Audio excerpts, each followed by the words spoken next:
ایک خصوصی مشورہ بھی دینا ہے آپ کو، راتیں بڑی لمبی ہو گئی ہیں۔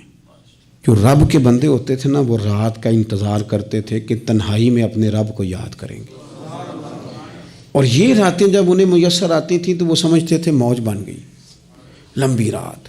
وہ جو ڈاکٹر آپ کو کہتا ہے نا 8 گھنٹے نیند پوری کرو تو عشاء پڑھ کے سوئیں تو بڑی جلدی آپ کی نیند شیند پوری ہو جاتی۔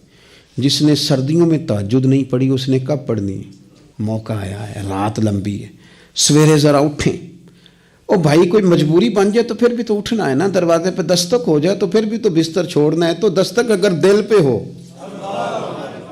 اللہ رسول کے پیغام کی دستک سویرے ذرا سحری میں اٹھا جائے، ذرا مصلی بچھایا جائے، اور رات کے پچھلے پہر وہ کمال ہوتا ہے کہ نبی کریم نے فرمایا اللہ پہلے آسمان پر نزول اجلال فرماتا ہے جو اس کی شان کے لائق ہے، اور صبح رب فرماتا ہے کوئی مانگنے والا اسے عطا کروں، کوئی دولت مانگے تو دوں، رزق مانگے تو دوں، اولاد مانگے تو دوں، اور میرا خیال ہے جو قرب مانگے گا اسے بھی ملے گا، جو حضور کی غلامی مانگے گا اسے بھی ملے گی۔ پچھلی راتی رحمت رب دی کرے بلند آوازہ، او بخشش منگن والے اکارن کھلا جے دروازہ، ضائع نہ کرے وقت کو، سو کے نہ گزاریں۔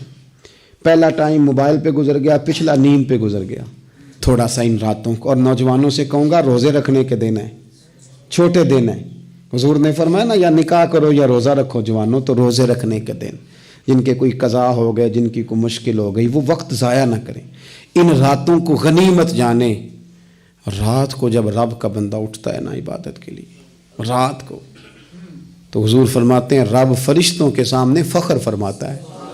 انہوں نے کہا تھا نا یہ خون ریزیاں کریں گے، تو رب کہتا وہ تو عبادتیں کر رہے ہیں، اور پورا رضائی انہیں کھینچ رہی تھی، بستر کھینچ رہا تھا، پر اٹھ کے آ گئے۔ کوشش کریں گے تھوڑی تھوڑی انشاءاللہ تعالی۔ اے اللہ مجھے بھی توفیق دینا، اللہ آپ کو بھی توفیق دے، اللہ ہم سب کو توفیق دے۔